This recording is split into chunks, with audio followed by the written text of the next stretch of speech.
¿Bajo qué mecanismo se está echando para atrás la injusticia de la reforma del 2007? Uno, hasta ahora congelando la edad de jubilación para los que se quedaron en el 10º transitorio, es decir, para los que siguen en el régimen anterior, pero que injustamente se les fue subiendo la edad. Entonces, por lo pronto y por temas de presupuesto, se congela la edad. Y para el caso de todos los que están en cuentas individuales de las AFORES, lo que se hizo en el último periodo del presidente López Obrador fue el Fondo de Pensiones para el Bienestar, que les regresa una pensión justa y solidaria, porque aporta el presupuesto público al Fondo de Pensiones para el Bienestar y otros esquemas de financiamiento. Entonces, hoy los maestros y las maestras cuentan en monto con una pensión mucho más justa que la que fue la reforma del 2007. Si ganaban 16,000 pesos y se jubilaban con 4,000, pues ahora se van a jubilar con los 16,000, gracias al Fondo de Pensiones. Entonces, eso es lo que nosotros decimos, que es una forma que se hizo en el último semestre del sexenio del presidente López Obrador para echar para atrás la reforma del 2007. Pero ahí hay algunos temas en donde todavía podemos seguir platicando. Y seguir platicando también. No se trata de cerrar la puerta del diálogo, sino que ellos tengan, que ellos levanten pues su movilización, que se pueda regresar a clases y nosotros seguimos platicando con ellos. No es algo que se cierre. Entonces yo esperaría mejor a que tuvieran la reunión hoy y ver si es una salida, algunos temas que estamos planteando, y si es así, pues ya lo informaré. Muchas gracias, presidente. Bueno, a ver acá para terminar de este lado y ya nos vamos para acá. Muchas gracias, presidenta. Buenos días. Jimena Mejía, del Grupo Imagen. Quiero consultarle los avances que hay en las mesas de trabajo con los colectivos de madres buscadoras para incluir sus propuestas en la Ley General en materia de desaparición. Esto porque ayer el coordinador de los diputados de Morena, Ricardo Monreal, anunció, o más bien se prevé, pues las 2 fechas del periodo extraordinario, que incluye 22 iniciativas y que también está propuesta esta. Sí, hay mucho avance ya. Si quieren, la próxima semana le pedimos a Rosa Isela y a Arturo Medina que nos vengan a informar cuáles son algunas de las modificaciones que plantearon los colectivos y que van a ser incorporadas. Okay. Consultarle sobre las investigaciones que presentaron ahorita de Conagua. ¿Hay registro de otros gobernadores que hayan aprovechado sus cargos para tomar agua para su uso personal y familiar? Se está revisando, no hay en particular de algún exgobernador. El caso de Chihuahua pues es increíble, pues, con tanta escasez de agua y la apropiación privada. Entonces, a la hora de revisar, y también hay muchas denuncias de la ciudadanía, entonces la revisa Conagua, se hace el procedimiento administrativo y si están fuera de norma, pues se hace la recuperación. Ahora se notifica y las personas pues tienen la posibilidad de decir, bueno, sí, no estaba en regla, me pongo en regla. Pero en este caso no fue así. Gracias, presidenta.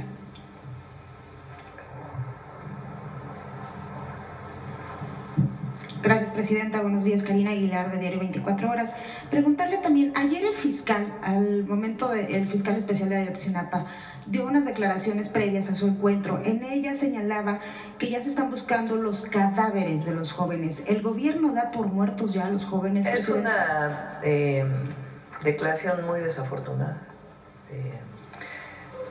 Ahora, Alejandro Encinas ya había dado en su momento, cuando fue subsecretario, ya había dado una declaración en este sentido. Pero la declaración pues no es muy afortunada. Y lo importante aquí pues es que seguimos trabajando. Presidente, preguntarle también, ayer usted informó sobre estos informes que dan los agentes extranjeros o las agencias extranjeras que están trabajando, que hacen algunas labores en el país. dice que los informes se están dando bien legalmente. ¿Nos pudiera informar cuáles son las principales actividades que están haciendo en el país estos agentes extranjeros?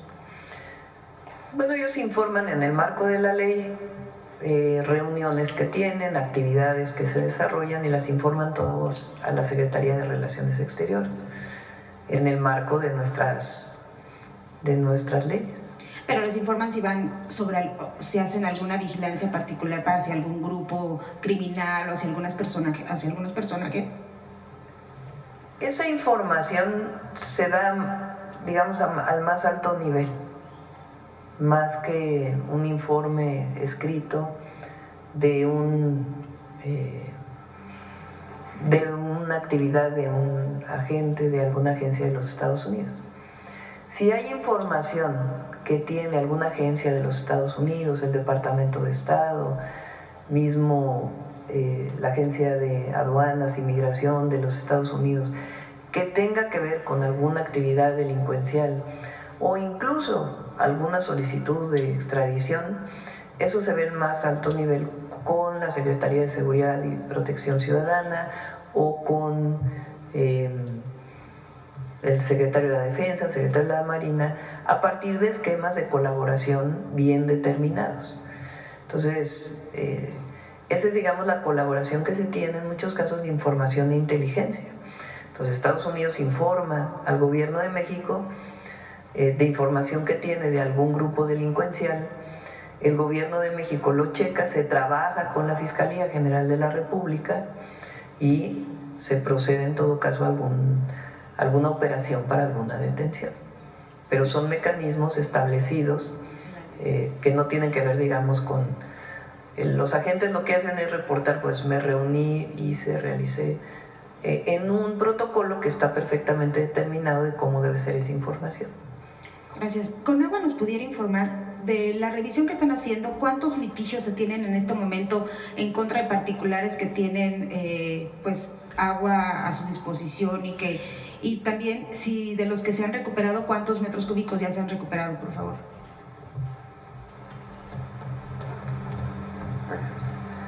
Bueno, señalar, nosotros lo que estamos haciendo son dos cosas para un poco clarificar. O sea, por un lado estamos revisando absolutamente todos los títulos de concesión uno a uno. Estamos hablando de un universo de 530,000 títulos aproximadamente, y de ellos ya llevamos la revisión de más de 300,000. ¿Cuáles son los casos que se han identificado de esta revisión? Pues hemos encontrado pozos que son de uso agrícola y que están instalados en un desarrollo habitacional o en un balneario o en un desarrollo industrial. Y como son pozos de uso agrícola, como lo mencionó ya en este espacio la presidenta, pues son pozos que no tienen cobro de agua. Entonces, como que están haciendo un uso indebido, se lo están robando.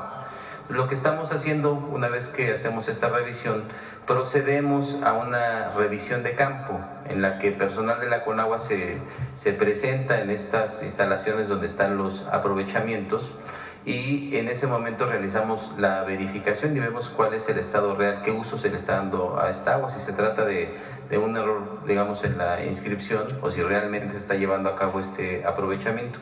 Ahora, derivado de estas verificaciones, nosotros hemos hecho ya más de 2,000, como lo mencioné hace un momento, y tenemos ya más de 300 clausuras. Otro caso muy emblemático es el que tiene que ver con digamos, este uso que se le da al agua de venderla a través de pipas en zonas que tienen una gran necesidad. Entonces, cuando pasa eso, procedemos a la clausura de manera inmediata y se levantan las denuncias correspondientes. Y la otra parte, que también es muy importante y que es una gran fuente de alimentación, además aprovechar para agradecerle a la gente, es que hay una gran cantidad de denuncias ciudadanas por extracción ilegal de agua. En este caso, lo que hacemos es seguir el mismo procedimiento. Enviamos personal de la Conagua, ya sea de las direcciones locales o a nivel central, a constatar que estas denuncias son reales y son ciertas, y en ese momento lo que se hace es se inicia una serie de procedimientos para recuperar o para clausurar esos aprovechamientos ilegales. Y por lo que respecta al tema de los juicios, nosotros lo que estamos haciendo es un programa de ordenamiento del tema de las concesiones, que es a lo que nos ha instruido la presidenta. Por supuesto, de manera muy enfática, combatir la ilegalidad, combatir el robo del agua, pero también generar procesos de ordenamiento en donde, si no están de manera regular, se puedan ordenar, que puedan seguir con esos aprovechamientos pagando sus derechos, cubriendo con el requisito de que sus descargas sean tratadas, que se ajusten realmente a los volúmenes que se necesitan, que se mida. Entonces es un proyecto bastante laborioso, bastante complejo. Hay un gran equipo trabajando en ese espacio y es básicamente el procedimiento que se sigue. ¿Pero cuántos juicios tienen? Bueno, no tenemos en este dato el dato preciso de la cantidad de juicios, pero con gusto te lo compartimos al final Gracias. de la conferencia. Y también se nos puede aclarar el nombre de la jueza, por favor. Mari Soto Morales. Mari Soto Morales. Muchas gracias. Gracias. Gracias, presidenta. Gracias, presidenta. Marco Antonio Olvera, del periódico digital Hidalgo News y del canal de YouTube Hidalgo News World. Presidenta, le tengo 3 preguntas. Empezaríamos por el tema del Poder Judicial, que bueno, ya va a ser pronto la elección y ojalá que todo el mundo salga a votar.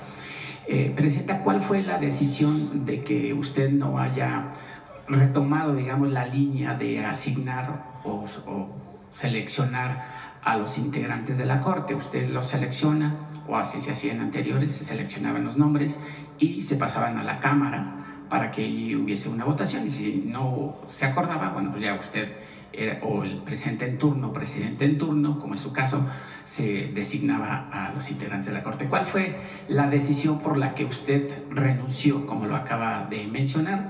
Y ¿cuál es su opinión de esta elección una vez que se lleve a cabo?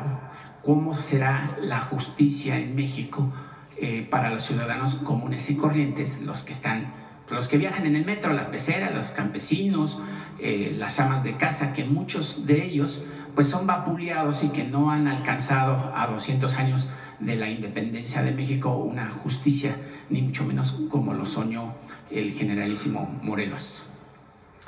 ¿Recuerdan ustedes que el 5 de febrero del 2024, el entonces presidente López Obrador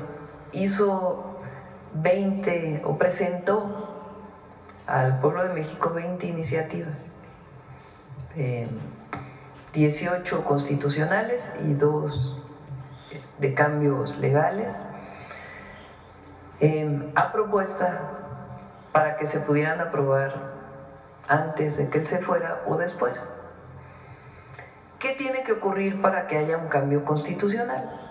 Pues que 2/3 partes de la Cámara de Diputados, 2/3 partes de la Cámara de Senadores y la mayoría de los congresos estatales voten a favor de esa reforma constitucional. Así se cambia la Constitución en nuestro país, quedó establecido desde 1917. Una de esas propuestas fue la reforma al Poder Judicial. Como candidata entonces de Morena a la presidencia de la República, podría haber dicho, pues yo estoy de acuerdo en 10 y no estoy de acuerdo en otras 10. Pero estábamos de acuerdo en los planteamientos que hizo el presidente. En particular, el de la reforma al Poder Judicial. Entonces, durante toda la campaña,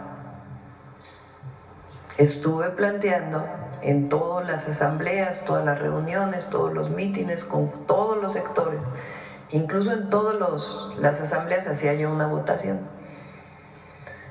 ¿Quién está de acuerdo en que a las ministras y ministros las elige el Senado? ¿Quién está de acuerdo en que las elija en votación popular? Y la gente levantaba la mano.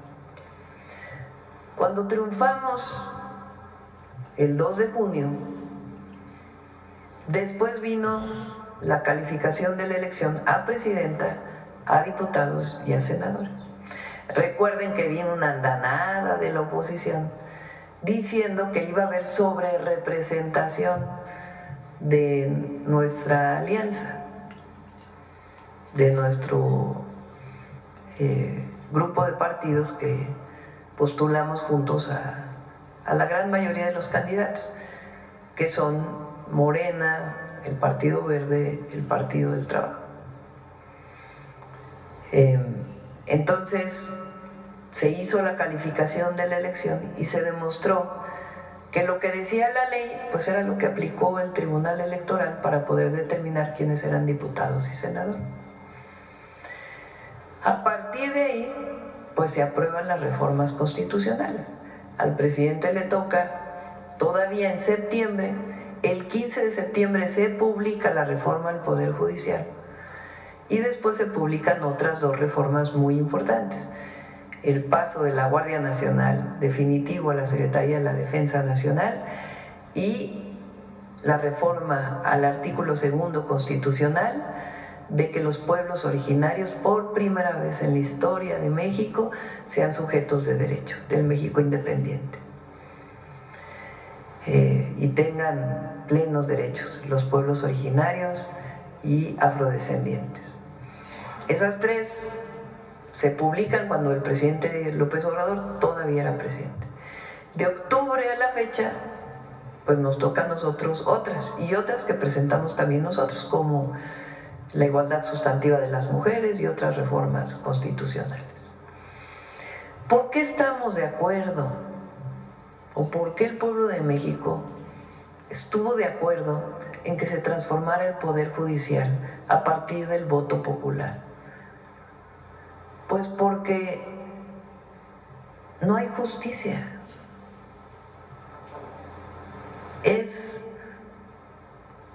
Son muy pocos los casos de acceso a la justicia. Y la Corte en particular, en los últimos años, pues no solamente no hizo nada frente a amparos de delincuentes, de la delincuencia organizada que obtuvieron amparos, o que se les daban amparos y amparos y amparos.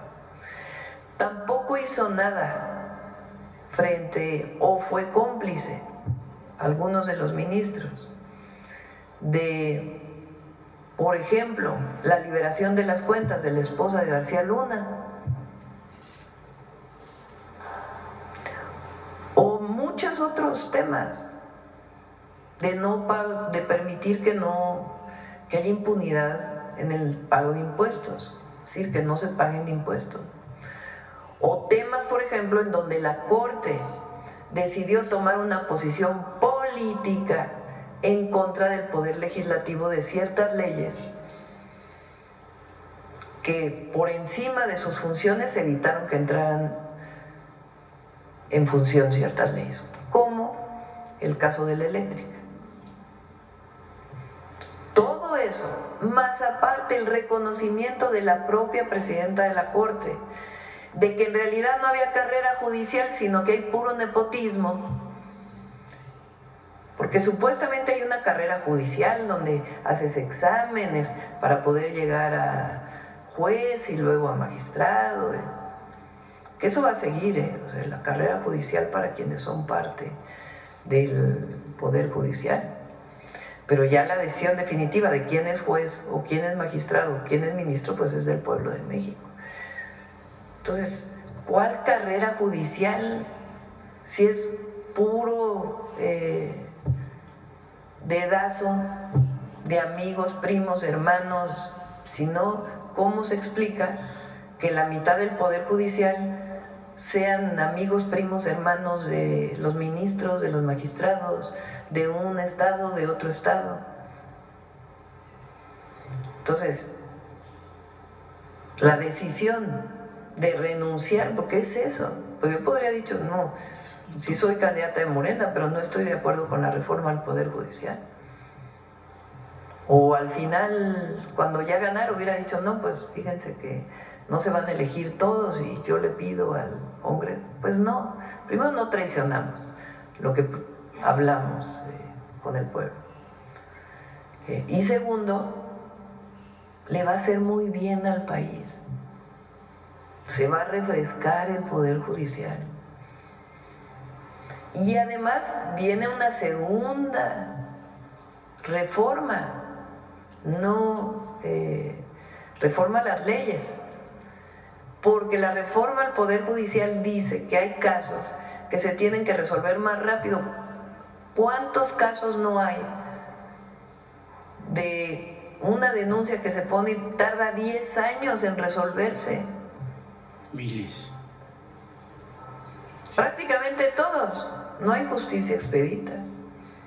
Entonces, la reforma al Poder Judicial no solo es la elección, sino que también plantea la modificación de leyes para que se resuelva más rápido y que no haya estos esquemas de amparo sobre el amparo, sobre el amparo, sobre el amparo, sobre el amparo, sobre el amparo, guardando evidentemente el derecho de amparo de las personas. Entonces, toda esa segunda parte viene después de la reforma al Poder Judicial para que el nuevo Poder Judicial pues pueda cumplir no solamente con resolver de manera más justa los casos estudiados y sin que influya el poder del dinero, sino que además los procedimientos se van a hacer más expeditos. Es quizá, bueno, es una de las reformas más profundas de la Cuarta Transformación. En la segunda pregunta, gracias, Presidenta. Ahorita que está el director de la CONAGUA, hace 30 de mayo de abril, le cuestioné sobre el tema específico del municipio de San Agustín Tlaxiaca. Usted nos dijo que iba a revisar el tema. Yo quisiera saber cuál es el avance, porque la semana pasada el alcalde David Medina tuvo un confrontamiento con los pobladores, utilizando la fuerza pública municipal, pues como la ley del garrote, golpeando a personas adultas mayores, mujeres, porque esta población lo único que está pidiendo es que su agua la administre, la distribuya y la cobre dentro de, obviamente, la alcaldía de San Agustín Tlaxiaca. En ese sentido, pues hasta la policía estatal pues amedrentó a la gente que participó en esa manifestación. La presidenta no utiliza la ley del garrote y la prueba es que obviamente pues los maestros se están manifestando y nadie los molesta. Hay libertad en este país. Entonces quisiera saber en ese sentido cuál es el avance, Presidenta, y el pueblo de San Agustín Tlaxiaca le exhorta que pudiera intervenir la Secretaría de Gobernación como observadora de este problema, porque insiste el alcalde en entregar el recurso hídrico del municipio a una institución que es CACIN, una institución de las más mal calificadas a nivel nacional, y que, bueno, también están amedrentando, están mal informando a la población que si no se le da el agua a CACIN, pues usted ya daría la orden de ya no construir las más de 25,000 departamentos allí donde está designado Tlapacoya. Esa es una verdadera mentira, porque ese es un proyecto que usted ya asignó, ya están los recursos, y obviamente el municipio está en disponibilidad de que primero obviamente se satisfagan las necesidades de agua del municipio y compartir esa agua, pero siempre y cuando se pague esa agua en el municipio, que yo creo que es lo correcto y es lo justo. Y yo creo que si usted participa o hay una intervención de la Secretaría de Gobernación para que vaya la Conagua Nacional con la Conagua Estatal, que antes está ahí trabajando Rosalba Montelongo, Casanova y Alfredo Hernández Parra, pues hoy, Presidenta, si ustedes intervienen o observan, pues esas personas tienen empresas constructoras, tienen departamentos, tienen carros, y es con un sueldo de 30,000 o 25,000 pesos al mes. No pueden tener... ¿Ellos en dónde trabajan? ¿Quiénes son? Es Rosalba Montelongo, Casanova, ¿Pero y en dónde? en Conagua Estatal. Entonces, es muy importante que verifiquen ahí el tema de Conagua Estatal, porque la verdad, Presidenta, es que si usted o la gente que participa con usted dentro del gobierno, pues sería una justicia social para el municipio. Gracias, Presidenta. En ese caso en particular, o sea, hay que recordar que una parte digamos, el artículo 100 constitucional, lo que establece es que la operación de todo lo que tiene que ver con agua potable, drenaje y saneamiento es una responsabilidad municipal. En algunos casos, en algunas entidades, mediante convenios que se realizaron entre los municipios y las propias entidades federativas, se crearon organismos operadores que dan servicio a más de a más de un municipio, digamos, administran una serie de municipios. En este caso, derivado de la reunión anterior, lo que nosotros pedimos es que se revisara a nombre de quién se encuentran los títulos de concesión y cuál es todo el antecedente legal que se tiene al respecto. Ya la dirección local tiene instrucciones para que una vez que se termine esta revisión se pueda convocar a las partes para intentar establecer un acuerdo, pero estamos revisando todo el antecedente y esto se va a atender durante los siguientes días. ¿Y cómo van a resolver ese tema? Porque ya es un levantamiento social en el que si hay golpes por parte de la policía municipal con personas adultas mayores, mujeres, pues eso es urgente porque no podemos aplazarlo. Y digo, yo lo entiendo que hay cientos de casos y obviamente no van a estar específicamente con San Agustín Tlaxiaca, pero sí es muy importante. Y yo vuelvo a reiterar, la gente de San Agustín Tlaxiaca trabaja, la gente de San Agustín Tlaxiaca es honesta, pero no va a permitir que se lleven sus recursos y que no dejen dividendos para el municipio. Porque es como le dije en la anterior ocasión a la presidenta, es como si México le permitiera a países de Europa extraer petróleo, pagamos la electricidad, pagamos el personal, se llevan el petróleo y nosotros pagamos todos los enseres o los gastos que se te generen. Es imposible. Pues sí, no. o sea, hay que decir que pues todos somos mexicanos y que el agua pues se trata de un bien público de carácter nacional. Y en todo caso, estos temas que tienen que ver con administración y con cuestiones legales, pues requieren de un conocimiento exacto y previo de en qué circunstancias se encuentran exactamente. Es en lo que estamos trabajando, lo vamos a atender. Ahorita si quieres al final te pedimos tu número telefónico y te informamos con precisión en qué va y cuál es la circunstancia en la que se encuentra, pero se está atendiendo y se va a atender. Sí, yo preferiría que fueran los pobladores, la gente que está haciendo la defensa del agua, porque además ya han sido amenazados y dicen que ya les van a levantar una carpeta de investigación. Pues ya sabe que la justicia y el Poder Judicial se caracteriza con crear carpetas falsas, y ahí nada más, si me permite, director, Juan Hernández, Froilán Hernández, Rocío Gutiérrez, Miriam Blanco, Salvador Osorio y Edgar Ponce, pues son las personas que están en la Defensoría del Agua. No están negados a compartir el agua, como usted bien dice, nos pertenece a todos los mexicanos, ¿no? Y además el plan hídrico de la presidenta pues es transeccional y yo considero que debería de tener una transparencia, una objetividad, pero sobre todo una justicia social. Y en ese sentido, pues estas personas mencionadas pues ya han sido amenazadas y dice que les van a levantar una carpeta de investigación, obviamente falsa, y a mí de ribete por venir a exponer el tema, ¿no? Pero pues ojalá que esto tenga un buen final y por supuesto siempre, insisto, en una justicia social que además es lo que caracteriza a la presidenta. Con mucho gusto, ahorita al final nos ponemos de acuerdo y los atendemos de manera personal. Muchas gracias. Presidente, ya para terminar... Lo importante aquí es que, primero, que no haya represión, obviamente. Segundo, que el objetivo es que haya agua. Exacto. Que el agua le llegue a las personas. En algunos casos se está buscando que las administraciones municipales puedan ponerse de acuerdo con la administración estatal, porque los municipios no tienen suficientes recursos para poder atender plantas de tratamiento. Hay muchas plantas de tratamiento, por ejemplo, en el país, que están en manos de los municipios, pero no tienen los recursos ni para pagar la electricidad. Entonces nosotros necesitamos generar un esquema administrativo en donde haya los recursos suficientes para que todo funcione. Pero en este caso, pues lo que hay que dar es información y que no haya represión. Entonces ya le pedimos a Efraín y que también revise a los compañeros que están a cargo de la Conagua en el Estado para que pueda revisarse adecuadamente todo. Sí, gracias, presidenta. Y por último, no hay ningún movimiento en el mundo sin que tenga recursos, ya sea un movimiento social, cultural, artístico, político o de grupos fácticos. En ese sentido, presidenta, a mí me llega una carta de no voy a leer la carta porque obviamente es mucho tiempo, del profesor Oscar Pech, que lleva 38 años como maestro, desde primaria, secundaria, preparatoria y universidad.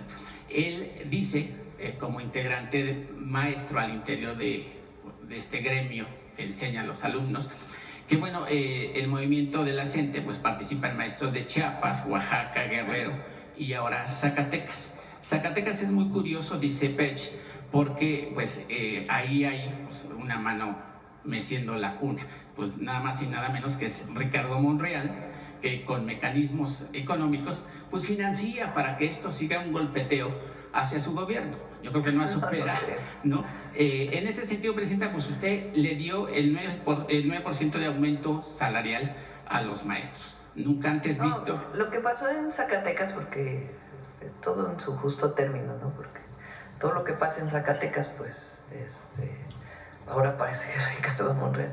Zacatecas, ¿qué pasó? Por primera vez ganó la CENTE, la sección. O sea, recuerden que el CENTE es el Sindicato Nacional de Trabajadores de la Educación. Ayer lo explicaba, o antier, la coordinadora surge como un movimiento que busca la democratización. En aquellas épocas con Conquitud Barrios y luego con quien lo sucedió, el Bester Gordillo. Y la coordinadora buscó siempre la democratización de su sindicato, que ellos pudieran elegir a sus secciones sindicales en los distintos estados. Entonces, con la reforma que se hizo laboral, pues ahora es mucho más democrático la elección en las secciones. En Zacatecas, bueno, ahí se crea la coordinadora, y la coordinadora pues tiene presencia o ha ganado las representaciones sindicales de los estados. O sea, el CENTE se divide por secciones, que son las estatales. Y esas secciones, como la 22, por ejemplo, es de Oaxaca, y ahí la coordinadora, la CENTE, pues tiene más presencia que el CENTE. Aunque todos son parte del CENTE, que es el Sindicato Nacional.